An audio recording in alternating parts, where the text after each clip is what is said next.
banyers. Nasa restaurant kami. Ay nag-aantay ng pagkain namin. Nasa Park Central kami. Restaurant. Malapit lang din yan sa amin. That's very close in our place.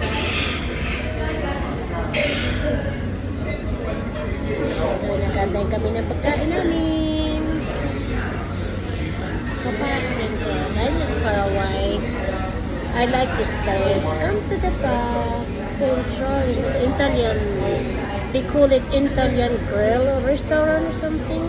Yeah, something like that. Yes.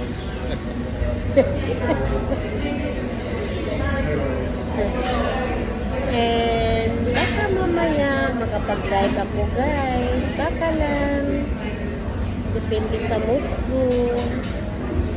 Thank you po.